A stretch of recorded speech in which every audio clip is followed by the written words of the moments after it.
Paz seja convosco. Amém. Estamos nesse segundo módulo estudando sobre os pacificadores, fazendo um breve resumo como nós temos feito.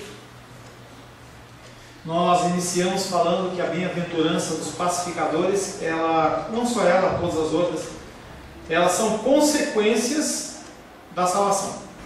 Não é algo que você trabalha para ter a salvação, e sim porque você é salvo, você é um pacificador. Falamos também que não é algo que você pode conseguir pelas suas próprias forças e energias, mas é algo que apenas Deus pode nos proporcionar. Quando o ser humano, pela sua própria força e energia, ele deseja tornar isso uma realidade, ele fica chateado, fica triste, porque ele não alcança o seu objetivo. É que nem está falando sobre alegria. Nós falamos que nós temos que nos alegrar no Senhor. Você tentar se alegrar no Senhor pelas suas próprias forças e energias é impossível. Nós podemos ler, nós podemos orar, mas mesmo assim nós não conseguimos pelas nossas próprias forças conseguir a alegria ou essa bem-aventurança. E a pergunta que nós já fizemos foi: por que os pacificadores são bem-aventurados? Porque eles são filhos de Deus. São aqueles que têm esperança, são aqueles que podem esperar algo diferente no futuro, são aqueles que podem confiar que há um Deus soberano, sim, que cuida e protege. Por que é de tão difícil, nós falamos também, por que é tão difícil para manter a paz entre cônjuges? Se você continuar fazendo careta, eu vou pegar a final dele só para dar uma coisa em você. Que é isso? Eu vou fazendo careta aqui. Você que está assistindo a membro da igreja aqui, ela está fazendo careta, eu não sei se ela está bom. Bom, por que é tão difícil manter a paz entre cônjuges, entre pai e filho, entre irmãos, paz no mundo em geral? Legal, o jeito de caminhar com legal. A dificuldade reside apenas, única e exclusivamente no coração do homem. Se o meu coração e o seu coração for corações transformados, com certeza nós seremos pessoas pacificadoras. O que é um pacificador? Nós falamos primeiramente que é um indivíduo pacífico. Parece que é uma redundância, mas não é. Para que você possa ser um pacificador, a primeira coisa que você tem que ser é uma pessoa pacífica. É uma característica da pessoa, não natural, mas espiritual, em que o Senhor te concede esse jeito de tentar resolver os problemas, um jeito de estabelecer a concórdia, estabelecer a paz. Você vê duas pessoas com um problema, você simplesmente não se afasta para não ser envolvido no problema, você, pelo contrário, você se envolve para que a situação ela possa ser resolvida. A gente vê isso em muitas situações de sabores, de dificuldades dentro do mundo, em que pessoas elas estão com uma série de confusões, em que a pessoa ela ousa inclusive perder a amizade, mas para tentar resolver uma situação. Em alguns momentos eu me vejo como um pacificador. Há situações em que eu chego para vocês, membros da igreja e outras pessoas que vêm ser aconselhadas, em que eu sou obrigado a falar coisas que não são boas de se ouvir, não são satisfeitas de se ouvir. Então a pessoa chega para mim se aconselhar e fala assim: olha, eu estou com um problema com fulano, eu estou com um problema com Beltrano, ele fez isso, aquilo, o que você acha? Não queira perguntar para mim o que eu acho, porque eu vou falar o que eu acho. Se você não quer a minha opinião, não fale. Mas aí a pessoa pergunta: o que você acha? E aí eu vou falar o que a pessoa, a ação do que está acontecendo. Ontem eu falava com uma pessoa exatamente isso. Eu falei assim: olha, comecei o discurso dessa maneira. Quando eu começar o discurso dessa maneira com você, uma dica, hein? Você sabe que pode vir lampada. Eu amo você, mas apesar do meu amor eu tenho que falar uma coisa para você. E eu sei que quando eu vou falar certo tipo de coisa com uma pessoa, eu posso inclusive perder a pessoa na igreja, ou até como amigo, porque a pessoa precisa ouvir aquilo. Falei algo com meu pai há 10 meses atrás. Foi o suficiente para ele não falar mais comigo. mas eu tinha que falar para ele. Eu poderia simplesmente ficar numa situação, não, vou ficar numa situação boa, tranquila, e eu simplesmente deixo a pessoa ela caminhando com um abismo cada vez maior. Um apaziguador, ele é aquele que não só, pacificador, não só não tenta procurar algo que seja para ele, como também pode ser que você atraia para você grandes problemas. E às vezes eu chego para pessoas e falo o que eu acho, eu exponho a situação que eu estou vendo de fora, e a pessoa ela se sente extremamente incomodada, extremamente magoada, porque o que eu fiz foi expor o pecado do coração dela. Um pacificador muitas vezes expõe o pecado da pessoa, porque o objetivo dele é que aquela pessoa ela se cure e se conserte. E nós muitas vezes abrimos mão disso, não vou falar nada, porque se eu falo a pessoa vai ficar triste comigo, ela não vai falar mais comigo, ela não vai fazer aquilo, não vai fazer aquilo outro. Covardia. O pacificador, ele é alguém pacífico, ele é alguém que procura estabelecer a concórdia com uma finalidade: glorificar o nome do Senhor, para que os homens possam estar em paz com Deus. Quando nós ministramos a Santa Ceia, nós lemos o texto bíblico e falamos assim: se você tem alguma coisa contra alguém, dentro do dízimo também, quando você tem alguma coisa contra alguém, você para tudo e vai se arrumar, vai se consertar. Porque o objetivo maior é a concordância, é a restauração dos relacionamentos humanos e também com Deus. Somente o homem dotado de coração limpo pode ser um coração pacificador. Por isso que você só pode ser um pacificador se você for um cristão. Porque o próprio Deus está habitando dentro de você. E apesar de você olhar para o seu coração e você ver um monte de erro, muito de falha, ali habita o Senhor. E tem sido estabelecido um processo de santificação progressivo no teu coração, dia após dia, após dia, após dia. Em que talvez você não veja o crescimento seu, mas Deus vê. E é isso que importa. Aquele que é um pacificador, ele tem que ser liberto do seu próprio eu. Eu não mereço nada. Você já passou pela humildade, você já passou pelo choro, já passou pela mansidão e todas as outras bem-aventuranças. E você olha para si e fala assim: eu não sou nada, eu não mereço nada. Você não tem uma atitude defensiva em relação a todas as coisas. E é uma coisa que eu tenho trabalhado muito no meu coração e postei hoje no grupo lá do WhatsApp. Você precisa arranjar o WhatsApp, irmãos deles? Precisa, hein? E eu postei lá sobre essa problemática da gente receber uma afronta e devolver a moeda. A gente tem que parar com isso. Porque as pessoas que assim agem, entendeu? Elas estão agindo errado. Além de agir, não é que eu consigo. Muitas vezes eu tenho trabalhado no meu coração esse tipo de mudança de atitude. Porque uma palavra branda acalma o furor. E quando você responde a mesma moeda, você está incitando a ira. E não resolve. E nós temos que entender que aquela pessoa que está nos afrontando, elas não sabem o que estão fazendo. É o mesmo caso que fizeram com Jesus, a mesma coisa que apedrejaram Estevão e outros homens da Bíblia. As pessoas não sabem o que estão fazendo. E nós não podemos entender que essas pessoas estão fazendo porque querem, elas estão fazendo porque elas não entendem e não conhecem. É o que a dos Reis estava falando no intervalo. A Bíblia é escrita para cristãos, para homens de Deus, pessoas de Deus. As pessoas que não são espirituais, elas não entendem os ensinamentos espirituais. E nós temos que olhar para essas pessoas com misericórdia. E por isso que você não pode ficar nessa atitude defensiva. Bateu, levou. Eu sou convertido, mas a minha mão não é. Bateu, eu dou de volta. Estava conversando com um irmão da nossa igreja, ele estava testemunhando lá, que o cara estava falando para ele, pastor, não, porque eu estava lá, tal, o cara começou a me afrontar, eu sou pastor, mas não sou besta, o cara deu um tapa, eu dei um tapa na cara dele. Sendo que Jesus Cristo disse que nós temos que oferecer o que faz. Você não pode ser sensível. Sensível no sentido de qualquer coisa, todo dói. Um ser humano que é testado ao máximo nisso chama-se pastor, em que você não pode ser sensível, em que você tem que continuar amando. É uma coisa tão louca e maluca, porque você, independente de qualquer situação, você tem que continuar amando. Mas isso não é uma característica só do pastor, é de todo cristão. Nós temos que começar a entender as situações não como afrontas a nós mesmos, e sim afrontas ao próprio Deus. Porque quando afronta um filho seu, afronta você. É ou não é? Vai lá alguém e mexer com um filho teu, a maioria aqui tem filhos maiores, mas fica imaginando, um filho menor, entendeu? Alguém afrontou, você parte para cima.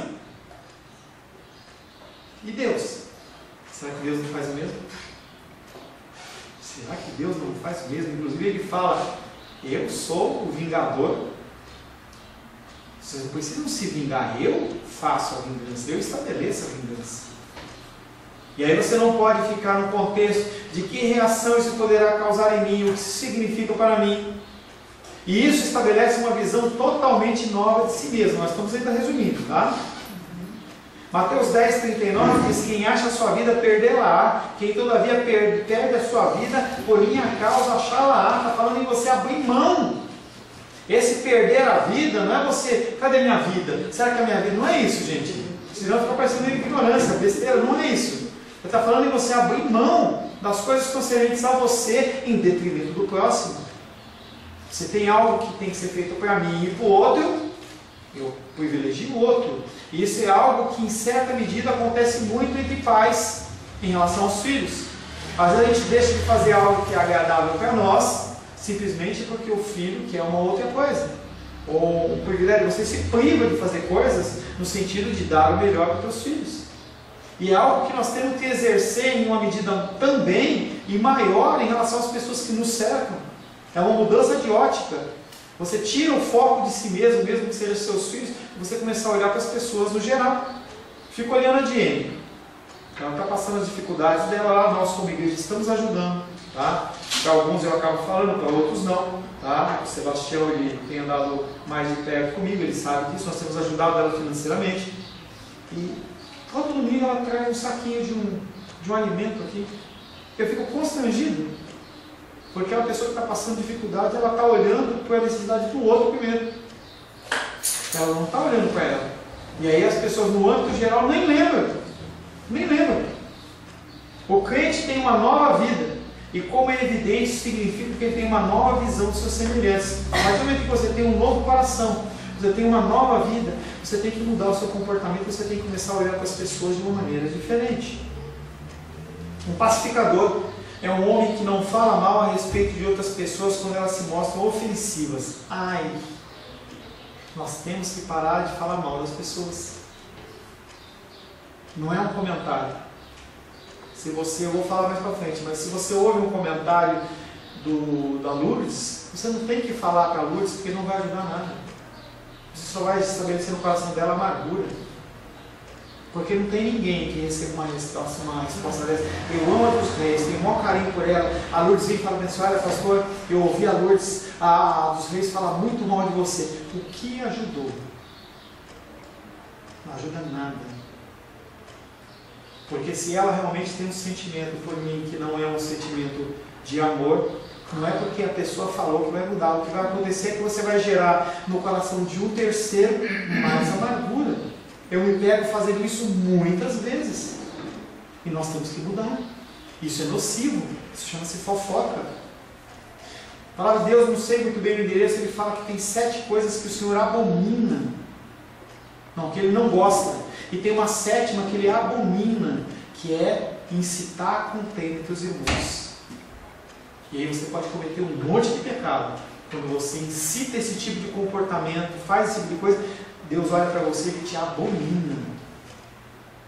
Nós temos que parar de falar mal das pessoas, ou ser carteiros de palavras erradas, de palavras que foram proferidas sem nenhum tipo de amor.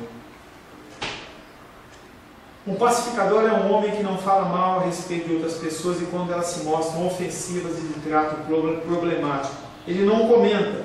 Por que elas agem dessa maneira? Pelo contrário, pensa, essas pessoas são assim porque continuam sob o domínio do Deus desse mundo, aquele espírito que atua nos filhos da desobediência. Quando você vê, isso é importante, tá?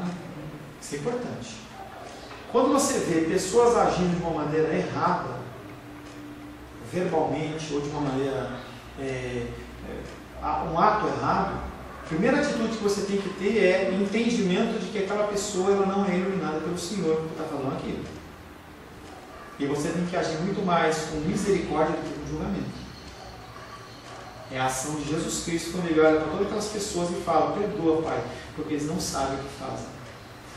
Você tem que ter a tua ótica no futuro de uma herança do Senhor. Pessoas que são filhos e filhas do Senhor não agem dessa maneira. Quando você encontrar pessoas agindo de uma maneira errada, ore ao Senhor, exorte, corrija, entendendo sempre o princípio que eu aprendi em administração. Chame a atenção da pessoa no particular e elogie em público. Nunca chame a atenção de alguém num grupo, a menos que biblicamente tem todo um procedimento. Você chama, eu vou lá e chamo dos reis, atenção dela, em particular. Se corrigiu, ótimo. Não se corrigiu, eu chamo uma segunda pessoa. Eu chamo a Rosane e falo: Rosane, vamos lá com o testemunho. Chama a Glenn, vamos lá com o testemunho. Não se corrigiu, aí eu trago para a igreja, pensando numa figura pastoral, ou na própria igreja. Para então você tomar uma medida mais drástica, mas você tem que passar por todo um processo antes de chamar a atenção daquela pessoa no público. A pessoa ela vai saber que o que você fez foi por amor, que você fez fez com dois, e depois veio numa terceira posição com mais pessoas, mas o objetivo não é destruir, o objetivo é construir e resgatar. O apóstolo Paulo, certa vez, ele fala assim: eu vou entregar fulano de tal para o Satanás, porque quem sabe a alma dele se converte. O apóstolo Paulo está pensando no futuro. Se é necessário que a pessoa padeça na terra, nas mãos de Satanás, que assim seja, para que ele não perca a salvação eterna. E é uma atitude feita com amor. Essa aí foi mesmo. Tá lá. Satanás, o cara apavorando, o apóstolo Paulo apavorando e proibindo, atrapalhando o ministério. Ele olha e fala assim: eu entrego você para Satanás. Quem sabe a tua alma se salva. Porque o que acontece quando nós passamos por luta e dificuldade? Eu acho que nós não temos, nem o apóstolo Paulo tem. Você não fala: eu vou entregar fulano para Satanás, o Satanás está liberado. Não é isso, é uma expressão, entendeu? Que ele estava usando. O que ele estava preocupado era com o futuro daquele homem. Não sei se ele chegou a ouvir esse negócio, não sei se ele declarou que aquilo ele falou em outras pessoas. Mas há momentos em que a nossa luta e dificuldade nos leva perto de Deus. Jó, a história de Jó é uma história em que você vê um ser humano em que ele vive uma vida religiosa e ele só veio a conhecer Deus quando Deus se revelou para ele. Ele falou: opa, a minha luta, os meus filhos que morreram, meus bens materiais, a minha saúde passou, foi tudo tomado, mas hoje eu conheço Deus. Antes eu conhecia de ouvir falar, agora eu conheço de comer e andar. E às vezes não, as lutas e dificuldades elas nos aproximam, porque chega um momento em que você está numa situação que você não tem saída, você procura Deus. Eu acho que esse homem que Paulo falou, deixa eu ver se ele tem. Vou te entregar para o mundão, você vai tomar apanhar, depois quem sabe. É mais ou menos isso? É mais uma declaração verbal, entendeu? Porque nem o ser humano tem autoridade sobre Satanás, só Deus. Que é algo que a gente está conversando. Não acho que Satanás ele tem poder sobre algo. Deus não está vendo, não é que nem um ladrão que vai escondendo assim, esgueirando assim, ele entra no negócio e acha, o Deus fala: pô, não deu tempo. Não existe isso, gente. O Deus que você serve é um Deus que ele é soberano sobre tudo, inclusive sobre as ações de Satanás. Por mais que às vezes não pareça. Essas próprias criaturas são vítimas do seu próprio mundo, do seu eu, e Satanás estão a caminho do inferno. Compete a mim e a você, como cristãos, ter piedade e misericórdia delas. A tua ira não muda o coração de ninguém. O que muda o coração de alguém é a palavra e a ação da misericórdia através da sua vida. É isso que Deus espera de mim e de você. Que nós ouçamos a palavra e colocamos em prática. No momento mesmo em que o crente começa a ver as coisas sob esse prisma, aí ele está em posição de ajudar. Você só consegue ajudar as pessoas quando você vê que a pessoa está fazendo o que está fazendo porque ela está numa situação de desalento, sem esperança, sem conhecimento de Deus. Quando uma pessoa entra no gabinete para aconselhar, se eu for querer julgar ela, segundo o meu coração, a pessoa não passa 10 minutos ali. A pessoa tem que entender que tudo que você está fazendo por amor. Qual a diferença de você bater num filho e espancar um filho? Qual a diferença entre você chamar a atenção dele, exortá-lo, ou você envergonhá-lo? A visão é de quem está recebendo. A visão de quem está recebendo é: a pessoa está fazendo para me afrontar, a pessoa está fazendo para destruir. Tanto que a palavra de Deus diz: não inciteis a ira aos vossos filhos. Não é aqui, ó, criança que eu quero andar de moto, eu quero usar maconha, e você vai, não, libera, porque senão ele vai ficar irado comigo. Não é isso que eu estou falando. Eu estou falando que a criança, o ser humano, ele tem que perceber, tem que entender que a sua ação é uma ação de amor e não uma ação de cobrança. E normalmente, eu estou lendo um livro que chama Vícios, um banquete noturno. E aí o livro fala muito sobre a figura do alcoólatra ou da pessoa que tem problema de drogas, em que ela está convivendo no meio do seio da família assim, e está com esse tipo de problema. Quando você confronta ela, ela dá 2 pulos de raiva. Mas aí você tem todo um procedimento para a pessoa perceber que você está agindo em amor. Porque se você entra: por que você está fazendo isso? Ou se você sem vergonha, para com isso, para de beber. Não é por aí. É uma ação de amor. E aí quando você olha para a sua vida, como Deus, como Jesus Cristo te alcançou, porque a gente esquece. A gente esquece. Talvez só a Glenda nasceu no lar evangélico, o resto aqui não. E a gente em algum momento foi alcançado por Deus dentro da nossa vida toda bagunçada. A atitude dele era uma atitude que a gente merecia destruição. E o Senhor derramou sobre a nossa vida. Um ser que morreu por mim e por você, na condição que você foi encontrado por Cristo. Imagina como você estava, como você era. Você merecia amor de Deus? Você merecia que Ele morresse por você? Não. No momento em que o crente começa a ver as pessoas sob esse prisma, está em posição de ajudá-las. E o mais provável é que estabeleça paz com elas. Por conseguinte, é necessário que você tenha um ponto de vista inteiramente diferente das outras pessoas. Se você pensa igual aos outros, não vai funcionar. Também está em pauta uma visão inteiramente nova do mundo, não só das pessoas, mas do mundo. O pacificador só tem um único grande objetivo: glorificar a Deus. A pessoa entende que a função dela aqui é glorificar a Deus. Essa era a única preocupação do nosso Senhor Jesus Cristo. Ele vivia para glorificar a Deus. As dificuldades que ele passou, e passou muitas que a gente não tem nem condição de imaginar. A gente até canta o hino falando lá, eu nunca saberei o preço que foi pago por mim. A gente nunca vai saber mesmo. A gente nunca vai saber. Mas a preocupação dele era glorificar a Deus acima de todas as coisas. Seu mais saliente interesse na vida não era ele mesmo, mas a glória do Pai. E o pacificador é o homem cuja preocupação central é a glória de Deus, porque desgasta toda a sua vida procurando contribuir para essa glória. Ele sabe que Deus criou o homem como um ser perfeito e que este mundo foi criado para ser o paraíso. E assim, quando vê disputas individuais, nisso o crente percebe algo que diminui, digamos assim, a glória divina, e ele tem que consertar. É como você chegar num lugar e você vê, na tua casa, você vê a louça lá na pia. Tem que arrumar. Às vezes você vai em casas que você olha aquele monte de louça na pia. Né? A gente vê em filme americano, parece bastante aquelas pilhomas de comida, dá um mal-estar aqui. A gente tem que consertar.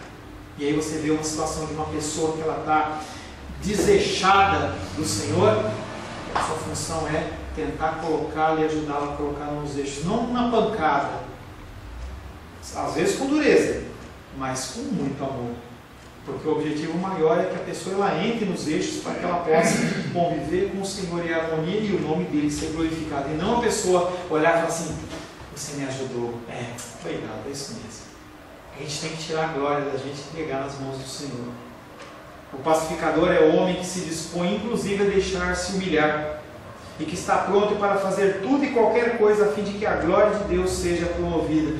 Você está disposto a deixar ser humilhado para que o nome de Deus seja glorificado? Essa pessoa deseja isso com tal intensidade que se dispõe a sofrer, se isso puder concretizar o seu alvo. Você está disposto a quê para ser pacificador? Ora, isso é teoria, mas o que dizer sobre a prática? É importante, portanto, ser um pacificador, isso é importantíssimo. Portanto, ser um pacificador não significa que o indivíduo fique sentado, ocupado em estudos teóricos sobre o princípio. Não adianta você ler a Bíblia, querer entender os recados de Deus. Você estava falando comigo da dificuldade dela lá, que você fica, tenta. Quando você descobre, vou para o próximo. Não põe em prática. O conhecimento que Deus é derramado sobre a minha vida e a sua vida, ele tem o objetivo de alcançar outras vidas. O ID de Deus é isso. Você tem uma vida em que você propaga os conhecimentos, os ensinamentos que você recebe.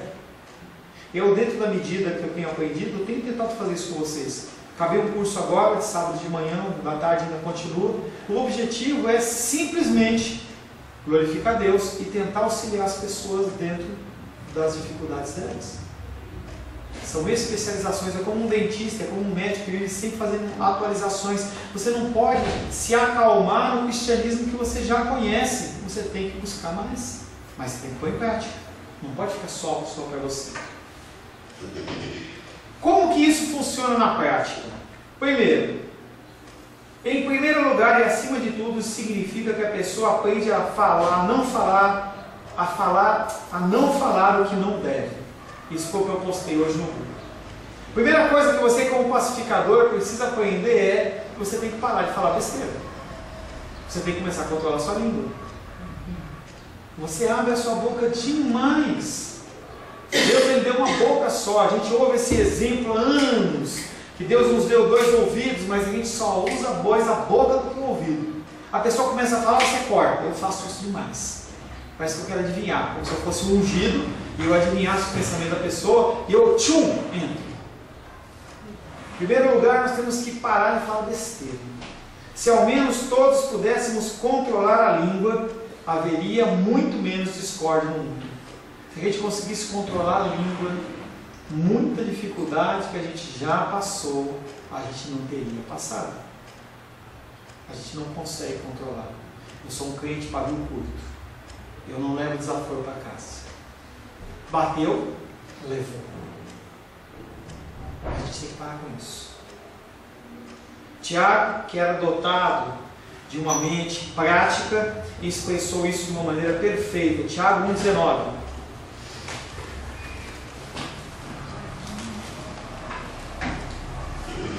Tiago capítulo 1, verso 19. Sabereis essas coisas, meus amados irmãos. Todo homem, pois seja pronto para ouvir, tardio para falar, tardio para se irar. Pronto para ouvir. A gente tem que ouvir mais do que fala. Deixe as pessoas falarem. Às vezes as pessoas elas querem simplesmente aliviar o coração. Não querem que você opine ou que você traga algum comentário ou algum tipo de julgamento. Aprenda a ouvir, Tiago está falando. Pronto para ouvir. A pessoa quer falar, esteja disposto a ouvir. Fui chamar a atenção pela minha esposa outro dia, que ela falou assim, às vezes eu não ouço, em especial uma pessoa da minha família. Aí eu comecei a ouvir, a pessoa com dificuldade ela me liga, porque ela sabe que eu vou ouvir. As pessoas elas precisam expressar, e se você não deixar ela expressar o que está no coração dela, se não deixar esvaziar tudo aquilo, como é que você pode ajudar a pessoa? A gente tem que parar de estabelecer julgamentos dentro do nosso cristianismo. Porque o nosso cristianismo foi construído para que nós julgássemos a nós mesmos e não julgássemos os outros. Outra coisa importante para você nessa manhã. O cristianismo que você tem é um cristianismo para julgar a você mesmo, não para julgar os outros. E nós usamos o cristianismo e o nosso crescimento para julgar outras pessoas. Aí a medida é diferente. É a mesma coisa que eu querer pegar o Arthurzinho e querer julgar ele dentro do meu conhecimento bíblico. Não bate. E nós queremos fazer isso com as pessoas. Não numa ordem de idade, como eu falei, mas numa ordem de maturidade cristã. A pessoa não conhece o que você está falando, ele não entende. Seja pronto para ouvir. Tardio para falar. O que é tarde? Não é da tarde depois do meio-dia, mas passou o tempo. Aí você imagina aquela consulta médica que o médico está atrasado. É tarde, tardio. Você marcou a consulta para as 11, eu vejo minha tia lá com o doutor Saliba, o médico dela lá, marca para as 11, é atendido às 2, marca às 2, é atendido às 6. Chega um ponto que você, exatamente esse conceito, você tem que esperar o tempo que for necessário para você falar alguma coisa. Espera, espera, espera, espera, espera. E aí, também tardio para irar. Quando alguém faz alguma coisa, te afronta, você segura, não no sentido, eu vou contar até 10, eu vou contar até 1000, você tem que trabalhar o teu coração para que você não tenha nem necessidade desse tipo de coisa. Quando você olha a figura, por exemplo, dos Alcoólicos Anônimos, ele é um grupo não cristão, que nasceu dentro de uma ideia cristã, mas ele é não cristão, em que ele estabelece uma série de procedimentos para que você possa lidar com o alcoolismo ou qualquer outro vício. Tá? Tem o Alcoólicos Anônimos, Narcóticos Anônimos, e toda sorte de vícios eles tratam. O que acontece é que a pessoa ela aprende a viver com o vício e não deixa que Deus trate o coração dela em relação ao vício. Então é um exemplo que eu acho que eu até usei semana passada, em que fala-se, por exemplo, que um alcoólico anônimo que está em tratamento, ele é um alcoólatra seco, que a qualquer momento ele pode ser cheio de álcool de novo. Se ele tiver num momento, numa situação, ou ele passar na frente de um bar, ele pode cair. O cristão não. O cristão que é tratado realmente pelo Senhor, ele não sente mais prazer na coisa. É um tratamento diferente, e que só pode ser realizado pelo próprio Deus. Nós, como seres humanos, não temos essa possibilidade de você fazer esse tipo de tratamento. Asseguro que essa é uma das melhores maneiras de uma pessoa ser pacificadora, quando ela aprende simplesmente a não abrir indevidamente a boca.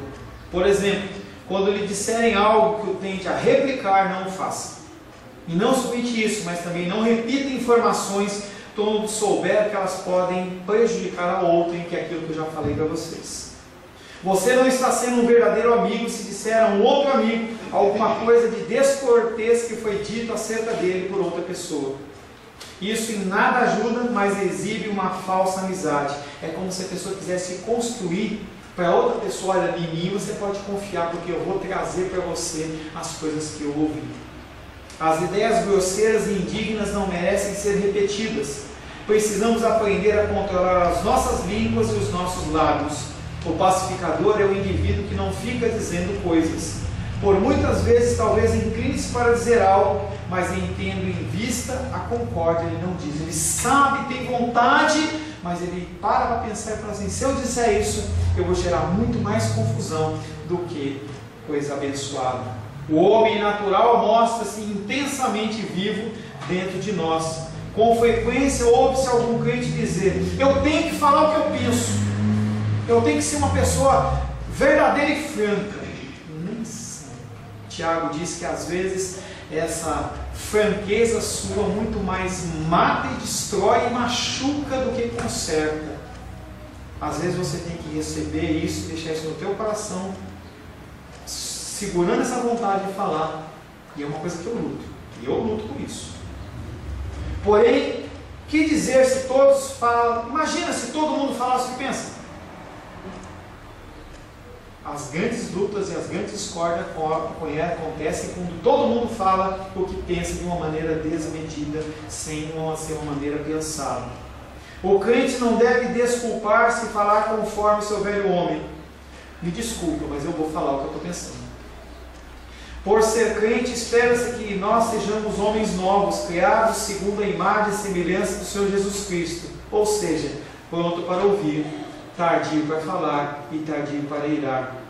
Se eu tivesse de pregar sobre a tensa situação entre casamentos, em paz entre pessoas, entre situações internacionais, nós teríamos que dizer: creio que se tem falado demais, mas tem se colocado pouco em prática. Se as pessoas elas começassem a colocar em prática esse conceito de Tiago, por exemplo, muitas das discussões e conflitos e contendas elas seriam diminuídas e até mesmo eliminadas. Que os homens se organizem para lutar, mas que também se organizem para ter paz. E essa paz, ela muitas vezes vem através do fechar da sua boca. Feche seus olhos. Senhor, em nome de Jesus, Tiago, Pai querido, nos ensina que nós ser tardios no falar, Pai. Nós temos falado muito mais do que nos convém. Nós temos falado, Pai, que muito mais do que nos é solicitado. E nós temos gerado muito mais confusão do que concórdia, Pai.